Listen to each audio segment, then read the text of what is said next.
Let's go, Falcons! I don't know about you, but I woke up today feeling a little jealous of the Eagles. Did you watch the Super Bowl? I kept imagining the Falcons lifting that trophy. Unfortunately, we didn't make it last season, but I truly believe the Atlanta Falcons can reach the 2025 Super Bowl. If you believe it too, hit that like button as hard as you can. And if you want to show your support, comment Falcons to the 2025 Super Bowl. Now, let's talk about something important. Super Bowl 59 is over, and the Eagles completely dominated the Chiefs. From start to finish, they played like champions. But the most impressive part? Their front office built a team strong enough to beat the best. And that's where the Falcons can learn a big lesson. The Eagles showed us the right way to build a winning team. If we want to compete at the highest level, we need to follow their strategy. That means making smart draft choices and picking the right players for key positions. You've probably heard people say the Falcons had chances to draft some of Philadelphia's best defensive stars: Jalen Carter, Nolan Smith, Kelee Ringo, and Jordan Davis. Now, don't get me wrong, Bijan Robinson is a superstar. But if we want to win big, we need to think long-term and build a balanced, powerful team. We're lucky to have Bijan Robinson, no doubt about it. But let's be honest. In today's NFL, a top defensive lineman is more valuable long-term than even the best running back. And for a team like Atlanta, which has struggled on the defensive line for years, this is even more important. Jalen Carter was right there for the taking, but Terry Fontenot chose to draft a running back instead. This isn't just about one decision, it's part of a pattern. Since Fontenot became general manager, the Falcons have used their first-round picks on positions that aren't considered as valuable in the long run: tight end and running back. Now, let's compare that to what the Eagles have done. In the same time frame, they drafted a wide receiver, 2 defensive tackles, an outside linebacker, a cornerback. These are the positions that win games in today's NFL. To be fair, Fontenot has made some good picks in the later rounds. We've seen offensive linemen and a few defensive players come in. But besides Matthew Bergeron, most of those players have only been backups or rotational pieces. And that's a big problem. When you're trying to build a championship team, every decision matters.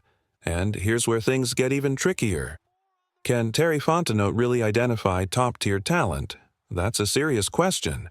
Let's not forget, the Falcons traded up in the second round last year to draft Rook or Horhoro instead of players like Braden Fisk, Cooper DeJean, Kool-Aid McKinstry, or Kamari Lassiter. These are the types of decisions that can hold a franchise back for years. And we've seen this pattern before. Kyle Pitts instead of Micah Parsons, Patrick Surtain II, Jamar Chase, or Penei Sewell, Bijan Robinson instead of Jalen Carter. These choices leave Falcons fans asking, what could have been? So, what's the big takeaway? The Falcons must improve their draft strategy. The biggest lesson from Super Bowl 59 isn't just about picking the right positions. It's about having a front office that consistently makes smart picks and builds a balanced, competitive team. Arthur Blank needs to take a hard look at what's been happening under Terry Fontenot's leadership. The results speak for themselves. No playoff appearances and no Super Bowl runs. And that's just not good enough for a franchise with such passionate fans. Now, I want to hear from you, Falcons fans. What do you think needs to change for this team to take the next step? Drop your thoughts in the comments. It's time for a new approach in the front office. Or do you think Fontenot deserves more time to get things right? Let me know in the comments. The 2024 NFL season is officially over. The confetti has fallen, the Lombardi Trophy has been lifted, and for us Falcons fans, it's time to focus on the offseason. Now it's all about free agency, draft prospects, and big decisions that will shape the future of this team. Free agency. Who stays, who goes? One of the biggest questions is whether the Falcons will re-sign key players like safety Justin Simmons and center Drew Dahlman. These guys aren't just regular players. They're cornerstones of the team. Deciding to keep or let them go will have a huge impact on both offense and defense. But it's not just about these two. The Falcons have 22 free agents to make decisions on. Every move will be closely watched, and if we want to compete in 2025, the front office must get it right. The draft. What's next? Now let's talk about the NFL draft, and this is where things get really exciting. Nick Baumgardner from The Athletic just released his post-Super Bowl mock draft, and there's a lot to discuss. Falcons' bold draft move at number 15.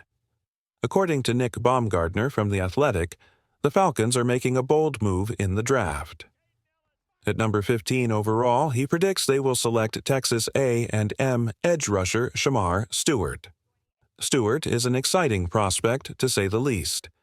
Standing at 6 feet 5 inches, 280 pounds with 34¼ inch arms, he has the size, power, and length every team dreams of in an elite pass rusher.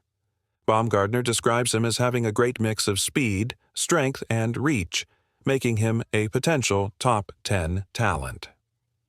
The big question: production versus potential. Here's the catch: his college stats weren't amazing. Over 3 seasons at Texas A&M, he recorded 4.5 sacks, 12 tackles for loss, 65 total tackles in 37 games. That's not exactly superstar production, which raises some concerns. However, there's a reason NFL scouts are still high on him. He dominated at the Senior Bowl and is expected to perform extremely well at the NFL Combine. If he proves himself at the Combine, his draft stock could skyrocket. Is Stewart worth the risk? ESPN's Mel Kiper Jr. also believes the Falcons could draft Stewart. With Atlanta desperate for pass-rushing help, he might be worth the gamble. But here's the challenge. The Falcons don't have a lot of picks in 2025. That means they must be smart and strategic about every draft selection. And with rookie quarterback Michael Penix Jr. on his rookie deal, the team needs to build wisely around him. The Falcons' big decision: risk or safety. With rookie quarterback Michael Penix Jr. on his rookie deal, the Falcons have a limited window to build a winning team.